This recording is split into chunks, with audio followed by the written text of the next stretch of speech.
우리 하나님의 말씀을 보겠습니다. 열왕기상 18장 30절에서 40절까지의 말씀입니다. 엘리야가 모든 백성을 향하여 이르되 내게로 가까이 오라. 백성이 다 그에게 가까이 가매 그가 무너진 여호와의 제단을 수축하되 야곱의 아들들의 지파의 수요를 따라 엘리야가 돌 12개를 취하니 이 야곱은 옛적에 여호와의 말씀이 임하여 이르시기를 내 이름을 이스라엘이라 하리라 하신 자더라. 그가 여호와의 이름을 의지하여 그 돌로 제단을 쌓고 제단을 돌아가며 곡식 종자 2세알을 둘 만한 도랑을 만들고 또 나무를 버리고 송아지의 각을 떠서 나무 위에 놓고 이르되 통 넷에 물을 채워다가 번제물과 나무 위에 부으라. 하고 또 이르되 다시 그리하라. 하여 다시 그리하니 또 이르되 세 번째로 그리하라. 하여 세 번째로 그리하니 물이 제단에서 두루 흐르고 도랑에도 물이 가득 찼더라. 저녁 소재 드릴 때에 이르러 선지자 엘리야가 나아가서 말하되 아브라함과 이삭과 이스라엘의 하나님 여호와여, 주께서 이스라엘 중에서 하나님이신 것과 내가 주의 종인 것과 내가 주의 말씀대로 이 모든 일을 행하는 것을 오늘 알게 하옵소서.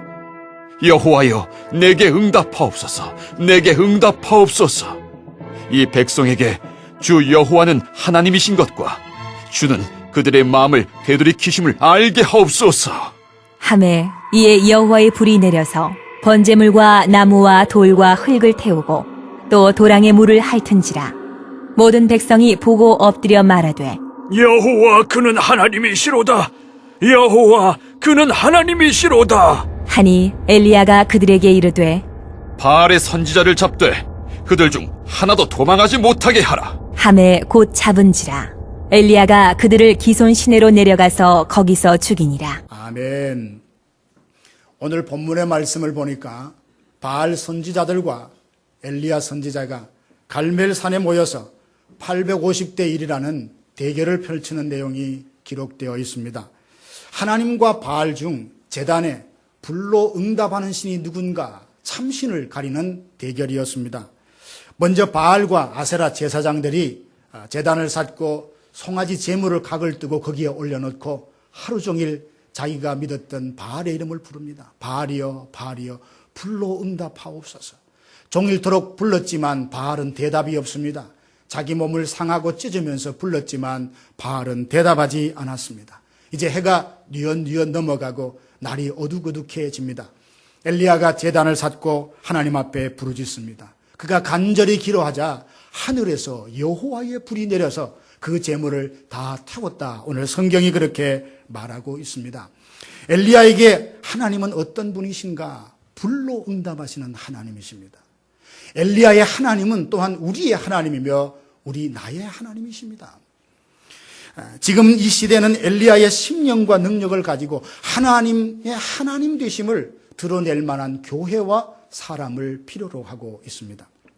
엘리야가 승천한 후에 900년이 지난 후에 유대 광야에서 외치는 소리가 있었습니다. 회개하라. 하나님의 나라가 가까이 왔다. 엘리야의 심령과 능력을 가지고 복음을 외쳤던 세례 요한이라는 사람이 있습니다. 이 시대는 엘리야가 승천하고 난 뒤에 거의 3000년이라는 시간이 지났지만 그 시대나 지금 시대나 변함없이 바로 그 심령과 능력을 가지고 하나님의 살아계심을 이 땅에 드러낼 만한 교회와 사람을 하나님이 찾고 계십니다.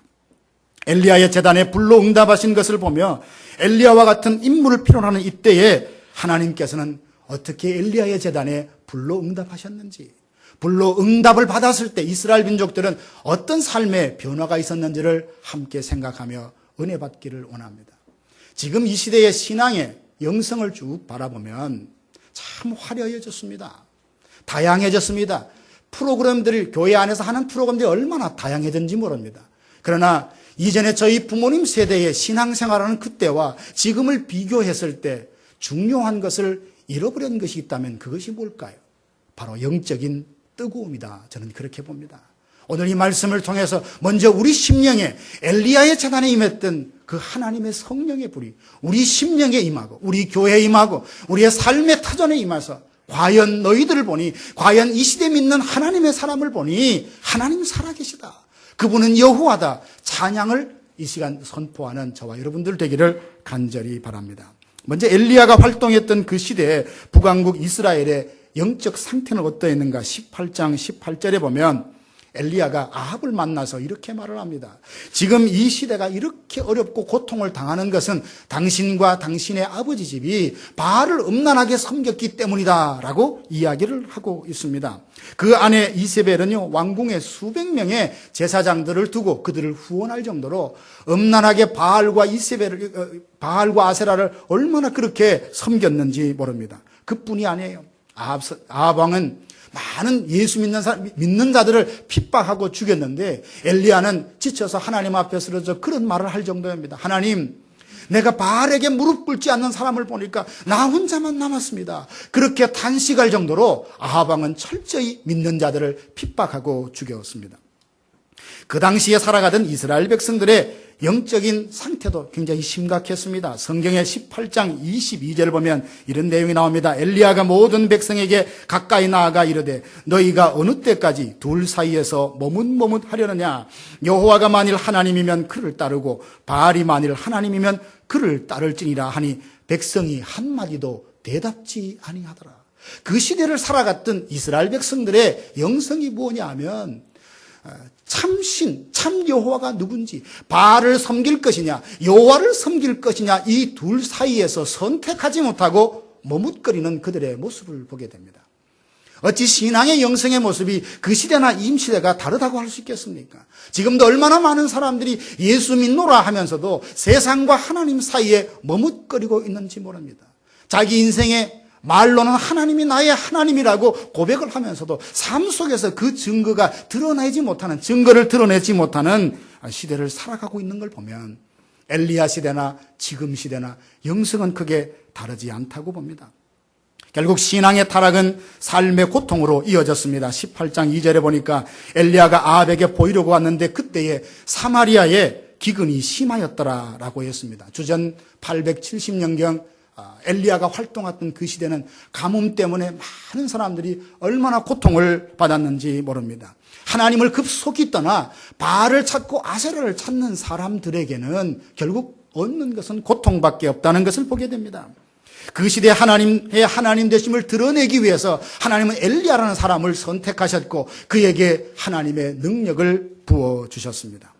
엘리야가 떠난 지는 수천 년이 지났지만 지금 이 시대에 저와 여러분들이 영적인 뜨거움을 다시 한번 회복하고 성령으로 충만하여서 이 세상에 하나님의 하나님 되심을 드러낼 수 있는 교회와 성도들 되기를 주님의 이름으로 축원합니다.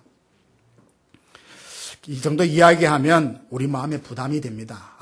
엘리야는 특별한 사람이겠지.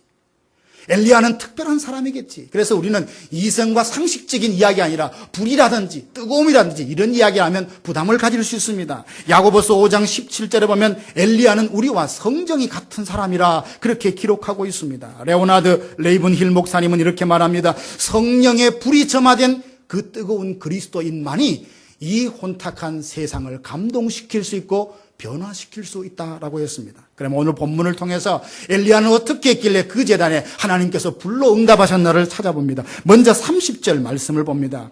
엘리야가 모든 백성을 향하여 이르되 내게로 가까이 오라. 백성이 다 그에게 가까이 가매 그가 무너진 여호와의 제단을 수축하되. 먼저 엘리야는 무너진 제단을 다시 세웠다라고 말합니다.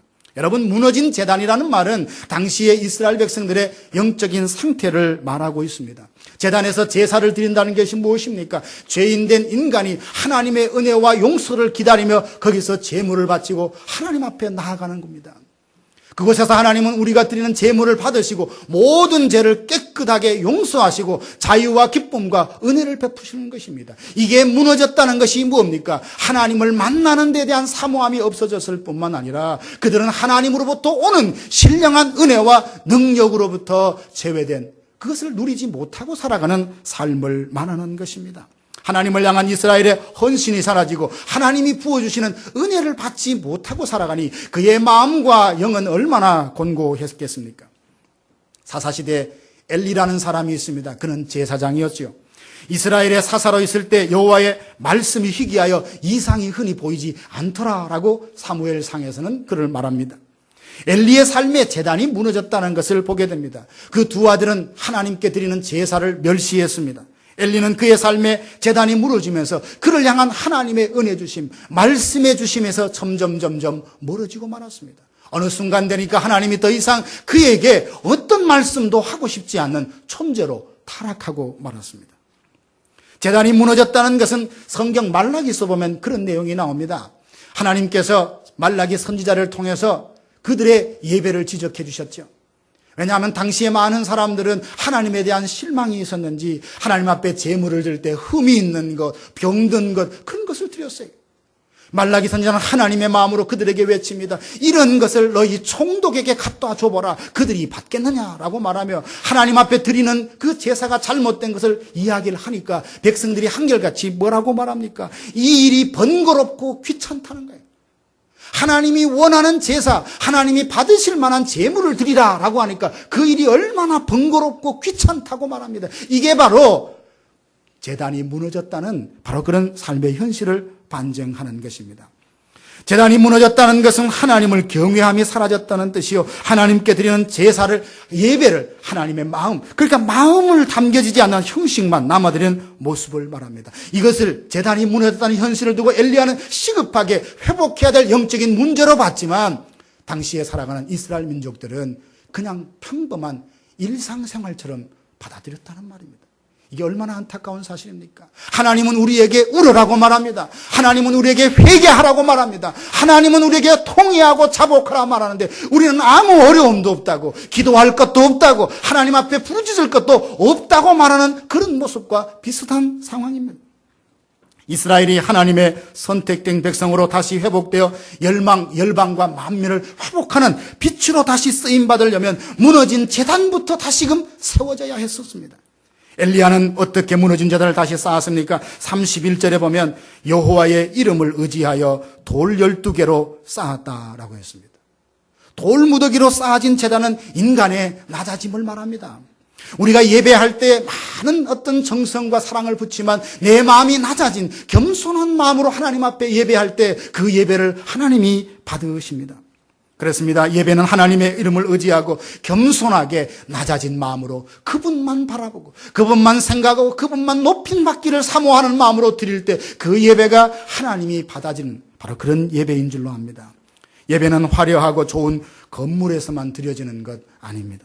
예배는 우리를 만족시킬 다양한 프로그램이 있어야만 하는 것도 아닙니다. 성도들의 많이 모여야만 하는 것도 아닙니다. 그리고 재물과 권력을 자랑하는 자리도 아닙니다. 자기 자신의 지식과 공의, 의를 자랑하는 자리도 아닙니다. 하나님의 은혜 없이는 한순간도 살아갈 수 없다는 그 심령의 가난한 마음 가지고 주님만 바라보며 그 은혜를 사모하며 마치 목마른 사슴이 시냇물을 찾아 헤매는 것처럼, 마른 땅이 비를 기다리는 것처럼 그 은혜를 사모하는 마음으로 우리의 온 존재가 하나님 그분만을 주목하는, 그것이 바로 하나님이 받으시는 예배입니다. 31절에 보면 야곱의 이름이 이스라엘이 되었다라는 표현이 나옵니다. 수단과 방법을 다 동원해서 자기가 원하는 것을 취하고야만 하는 야곱이 하나님을 만남으로 결국 그는 이스라엘이 되었습니다.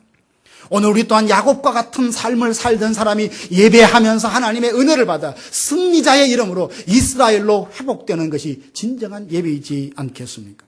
많은 사람들이 예배를 이야기합니다. 그러면 나 예배 갔다 왔어요. 예배 드렸어요. 주일날 교회 갔다 왔어요. 라고 말합니다. 제가 지금 이 시간 말하는 무너진 제단을 다시 쌓아야, 다시 세워야 하나님이 불과 같은 능력을 우리 속에 임하게 한다는 그 말은 다른 말이 아닙니다. 예배에 참석하고 있지만 예배를 통하여 지금 이 시간 성령님께서 여러분의 심령을 어루만지고 계시는 것을 여러분이 느끼고 계십니까? 아니면 눈에 보이는 한 사람의 설교자의 소리와 그 어떤 지식만 듣고 있습니까? 이것은 하늘과 땅 차이입니다.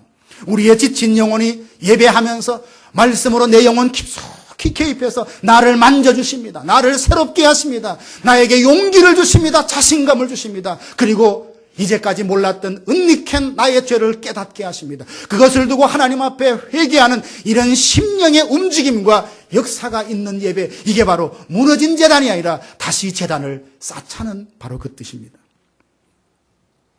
많은 경우 예배라는 행위가 있지만 예배를 통해서 부어주시는 하나님과의 인격적인 만남이 없이 그저 참석하고 돌아가는 경우들이 얼마나 많이 있는지 모릅니다. 예배하는 우리들의 굳은 마음이 부드러워지고 영적인 게으름에서 벗어나 푯대를 향하여서 믿음의 경주를 힘껏 달려갈 수 있는 에너지가 하늘로부터 성령으로부터 내 심령에 주어진 예배인가라는 것을 날마다 돌아보며 그것이 아니라면 하나님 나의 이 무너진 재단부터 무너진 예배부터 다시 회복하기를 원합니다. 당신의 능력이 내게 임하고 그 지혜가 내게 임하고 그 은혜가 내 마음에 풍성하여서 이 땅에 하나님의 하나님 되심을 내 삶을 통해서 드러내는 하나님의 백성 되기를 원합니다. 이 사모함으로 예배할 수 있기를 주님의 이름으로 축원합니다. 엘리야의 예배는 바로 이런 예배였습니다. 두 번째로 하나님께 온 힘을 다하는 헌신이 있었습니다. 33절에서 35절에 보면 항아리 4개에 물을 채워서 제물과 장작 위에 3번을 부었습니다. 엘리야는 그 제단에 지금 불로 응답하는 신 그 여호와가 참된 하나님 것을 드러내려고 한다면 장작이나 제물이나 그 상태는 바싹 마른 상태로 준비하는 것이 상식입니다. 그런데 엘리야의 행동을 한번 보십시오. 그 위에다가 물 12항이나 붓습니다. 제단 주변으로 도랑을 만들어서 도랑이 차곡 찰 정도로 물을 많이 부었습니다. 이것은 우리에게 중요한 교훈을 줍니다. 사람의 방법으로는 결코 불을 태울 수 없는 조건을 만들어 놓고 만약 여기에 불이 임해서 제단이 다 태워진다면 하나님 그분만이 역사하셨다는 것을 증거하고 드러내는 그 조건 컨디션을 만들어 놓은 겁니다. 뿐만 아니라 당시에는 3년 6개월 동안 비가 오지 않았습니다. 산꼭대기 비가 오지 않은 그 가뭄의 시절에 한 방울의 물이 얼마나 귀했겠습니까? 그런데 거기에다가 12항이라는 물을 부었다는 것은 상상할 수 없는 헌신을 말하는 겁니다. 아무도 그때에 그것을 부어드릴 생각을 하지 못하는 그때에 그는 하나님의 임재, 하나님 불로 응답하기를 사모하며 거기에 전적으로 상상할 수 없는 헌신을 거기다 부었습니다. 참 우리가 하나님을 섬기면서 시간과 마음을 드리고 나를 드리고 물질을 드리면서 하나님 앞에 얼마나 인색한지 모릅니다. 저 자신도 마찬가지입니다. 하나님께 복을 구할 때는 흘러차고 넘치도록 달라고 합니다. 내가 감당할 수 있는 그 이상 그야말로 차고 넘치도록 달라고 구하면서 정녕 우리가 하나님 앞에 뭔가를 드리는 부분은 얼마나 인색한지 모릅니다. 엘리야는 그 제단 위에 부어드렸는데 상상할 수 없는 헌신을 거기다 부어드렸습니다. 사랑하신 성도 여러분, 하나님을 온전히 신뢰하는 자만이 온전한 헌신이 가능합니다. 온전한 헌신이 드려진 그곳에 하나님은 불로 응답하실 것입니다. 하나님께서 사용하시도록 우리의 온몸과 온 인생까지 그분을 위하여 바쳐드리는 온전히 쏟아붓는 참된 헌신자가 되어서 그 삶 위에 하나님께서 뜨거운 성령의 역사를 경험케 해주시기를 간절히 바랍니다. 마찬가지로 예배도 마찬가지입니다. 단순히 참여한 것으로 만족하지 마시고 이 예배가 끝나면 삶으로 예배가 진행이 되어서 우리의 삶을 통하여 하나님의 이름을 드러낼 수 있기를 원합니다. 한 소년이 헌금 시간이 되었습니다. 그래서 우리처럼 아마 바구니가 이렇게 돌아갔던 것 같습니다. 근데 자기는 헌금할 돈이 없어요. 그래서 바구니가 자기 앞에 오자 그 바구니를 가지고 깔고 앉아버렸습니다. 헌금이원이 너무 놀라가지고 아니 이게 무슨 행동이냐라고 했더니 나는 하나님 앞에 드릴 헌금이 없지만 내 인생을 송두리째 하나님 나라를 위해서 드립니다 라고 하며 그 헌금 바구니를 깔고 앉았다는 거예요. 이 사람이 누구냐면 D.L. 무디입니다. 그는 참 가난했지만 하나님을 향하여 뭔가 인생을 드리는 것을 기쁨과 특권을 알고 살았기에 하나님은 그를 통하여 놀랍게 들어주셨던 것을 우리가 압니다. 사랑하는 성도 여러분, 하나님을 위해 우리의 몸과 마음을 드리는 헌신의 삶이 회복되기를 주님의 이름으로 축원합니다.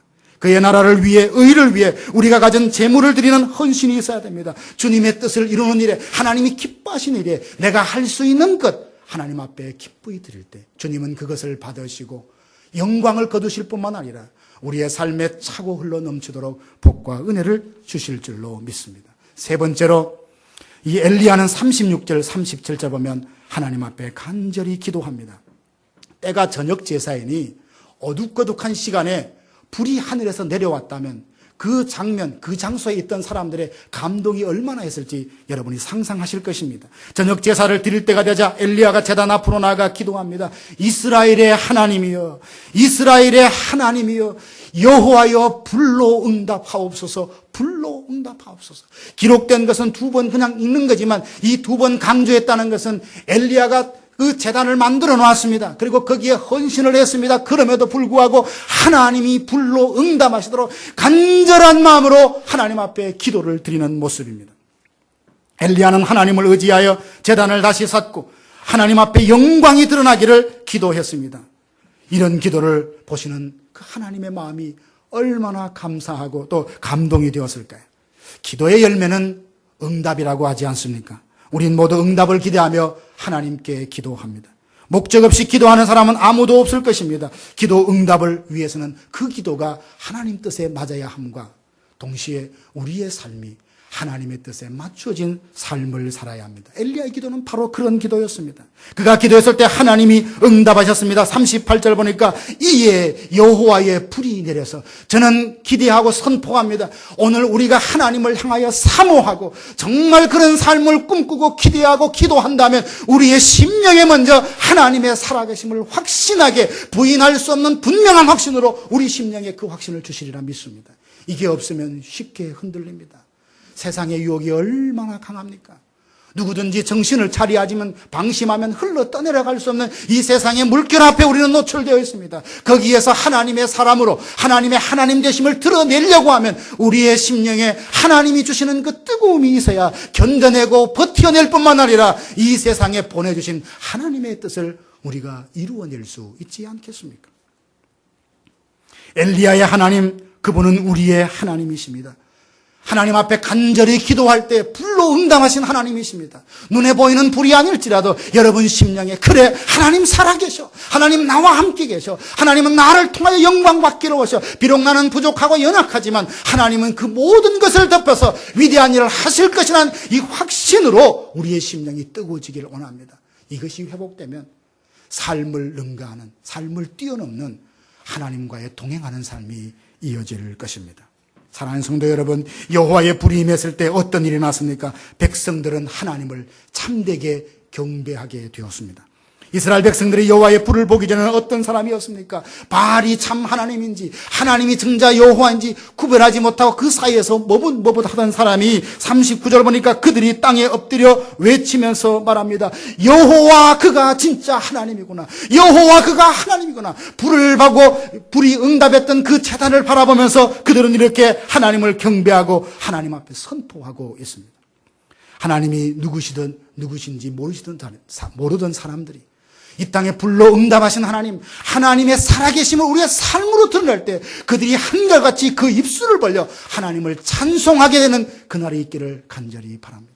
이게 얼마나 기쁘고 설레이고 영광스러운 장면입니까?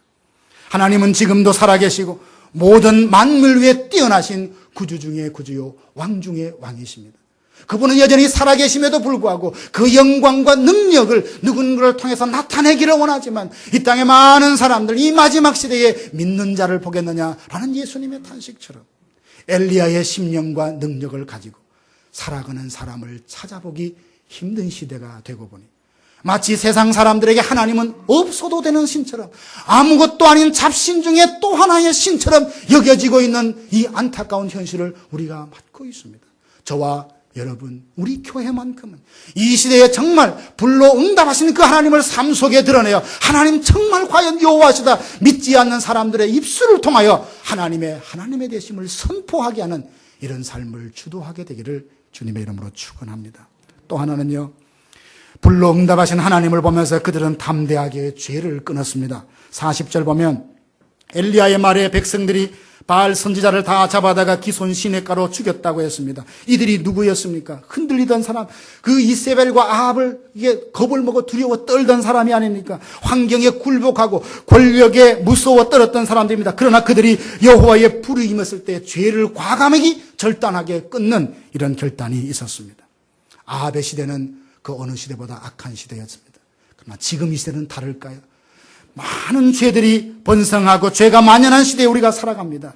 그래서 죄를 끊지 못하고 죄의 길을 함께 따라가는 사람들과 교회들, 그런 사람들 보고 있지 않습니까? 죄를 멀리하고 하나님께로 돌이키는 것, 이건 인간의 힘과 능력으로 할 수 없습니다. 오직 성령의 능력으로만 가능합니다. 저와 여러분들이 오늘 엘리야가 했던 것처럼 무너진 제단 예배를 다시 한번 회복하시고 진정한 예배, 참된 예배를 하나님께 드리며 우리 자신을 하나님 앞에 쏟아붓는 온전한 헌신을 통하여 간절한 기도를 통하여 우리의 심령의 성령의 뜨거움을 다시 한번 회복하고 이 땅에 하나님의 하나님 되심을 선포하는 교회와 성도들로 다시 한번 일어서기를 주님의 이름으로 축복합니다.